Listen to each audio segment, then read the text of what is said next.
Hello everyone. Our today's topic for discussion is nuclear magnetic resonance. In short, which is known as NMR. N stands for the nuclear, M stands for the magnetic, and R stands for the resonance. Nuclear because it takes place in the nucleus, magnetic because it involves the external magnets, and the resonance because the resonance involved in the nucleus. NMR is a detailed method of chemical analysis for organic compounds. It can tell us the number of hydrogen atoms in a molecule and their related positions in the carbon chain. NMR spectroscopy is the study of spin changes at the nuclear level when a radio frequency energy is absorbed in the presence of magnetic field. When the nucleus involved is the proton, then the spectrum is called as PMR, that is proton magnetic resonance, and when it involves the 13 carbon, it is called as CMR, that is carbon magnetic resonance. The nucleus of each hydrogen atom behaves like a tiny magnet, which usually lines up with an applied magnetic field. However, if we add energy, then the tiny magnet can flip over so that it aligns against the magnetic field. When the external energy is removed, the magnetic nucleus must once again fall back in the line with the magnetic field and release its extra energy. We detect this released energy and use it to gather information about the hydrogen which was excited. So this is a spinning proton which creates a magnetic field. With no external magnetic field, the nuclear magnets are randomly oriented. But in a magnetic field, the nuclear magnets are oriented with or against the externally applied magnetic field. So if we consider externally applied magnetic field as H naught, which is in this direction, then these are the nuclei which are aligned with the magnetic field, and these are the nuclei which are aligned against the magnetic field. Now, if we have external magnets,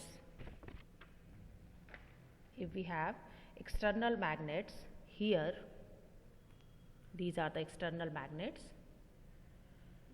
then this magnet will produce some magnetic field, and if we consider that this is the direction of the magnetic field, then if in this magnetic field any proton is placed, both of these are the proton, this is proton 1 and this is proton 2, then these protons will act as a small or the tiny magnet, and when it is placed in the magnetic field, then it may align in the direction of the magnetic field, or it may not align in the direction of the magnetic field. The proton which is aligned in the magnetic field have a low energy and is represented by alpha position, but the proton which is aligned in the opposite direction of the magnetic field have a high energy and is represented by a beta position. Now, if we apply the electromagnetic radiation in a form of radio wave, then this proton which is in the alpha position will absorb the radio wave and then flip with 180 degree and changes into beta position, and this is noted in the NMR because absorption of the radio wave depends upon the characteristic of a particular atom. Now, this is the instrumentation of NMR, in which the sample to be analyzed is dissolved in a solvent in a thin NMR tube. This is the sample tube, this is the thin NMR tube in which the dissolved sample is filled, and this is placed in the magnetic field. This is a superconducting magnet which act as external magnets. In the NMR probe, the sample is rotated in a magnetic field and irradiated with a short pulse of the radio frequency radiation. Here we get the NMR spectrum. This is the big picture of a NMR spectrum, which is plotted between intensity on the y-axis and the chemical shift on the x-axis. The chemical shift is represented by delta scale, and in delta scale this is the reference TMS peak, which will come on the 0 value, and all these peaks are of sample. This is the upfield and this is the downfield. So this is the whole spectra of NMR. Now the question arises, what is the criteria which is required to show the NMR signal? So to understand this, the first important criteria is the nuclei with odd mass number only give NMR spectra.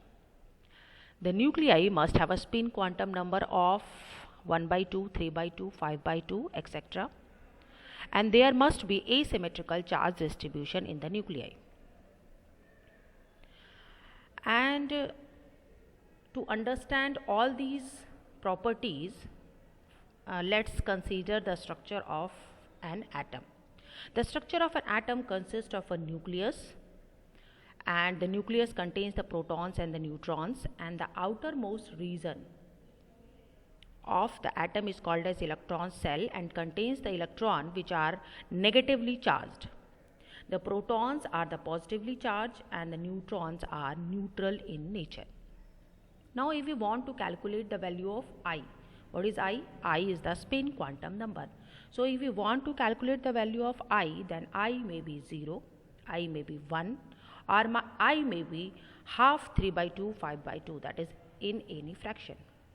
So let's consider one by one all the conditions. So if we consider an atom having both the proton and the neutron in even number, then in this case the value of I is equal to 0 because of the pairing of a spin, that is the overall spin at the nucleus is equal to 0. Example is 12 carbon.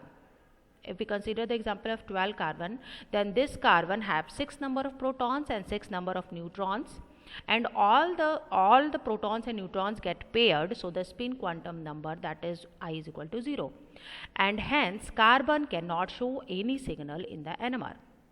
If we consider another example, that is 8 oxygen 16, then it also have 8 protons and 8 neutrons, and 8 is an even number, so both the protons and neutrons are even, so these nuclei cannot show any signal in NMR region. Similarly, if both the number of protons and the number of neutron is odd, then the value of I is equal to 1. Example is 7 nitrogen 14. It have 7 proton and 7 neutron, so it also cannot give any NMR signal because of the pairing of all the spins. Now let's consider the third condition, when any of the one component among both the component, that is the proton and neutron, is odd, and one is odd and other is even. In a nuclei, for example, if proton is even, then the neutron is odd, or vice versa. Then the value of I in this condition is equal to half, 3 by 2, 5 by 2, etc. because of the presence of one extra proton or one extra neutron, and only these nuclei can give the NMR signal.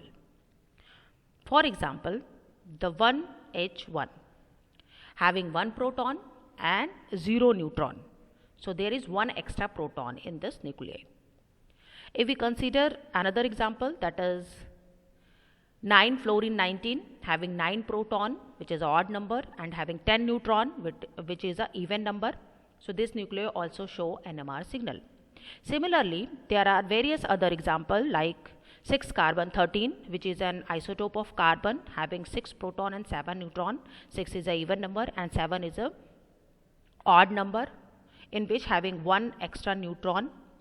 Another example is 15 phosphorus 31 having 15 proton and 16 neutron, 15 proton which is odd number and 16 neutron having even number. So only these nuclei have I is equal to half, and only these can show the NMR signal. So these nuclei having all three these important property can only show signal in NMR. Now the next question arises that why this I is equal to half is important to give NMR signal.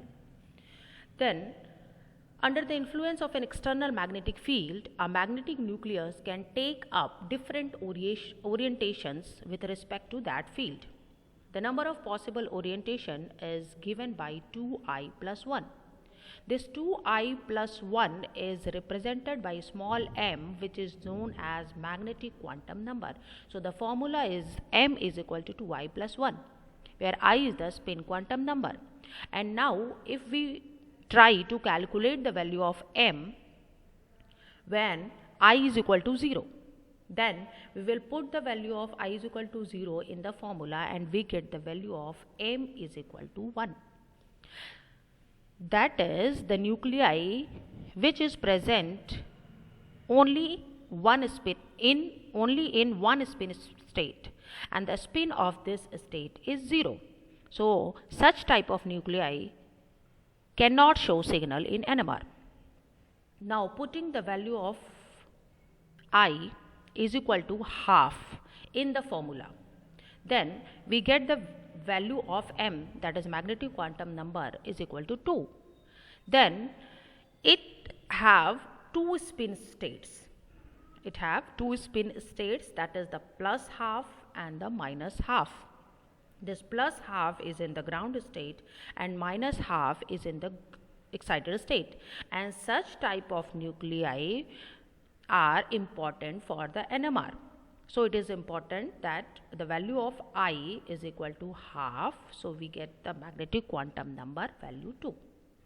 Now consider another example in which the I is equal to 1, and putting the value of I is equal to 1 in the formula, we get the value of m is equal to 3.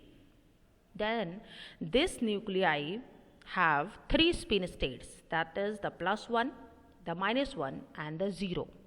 And in this case all the spin states are not equivalent.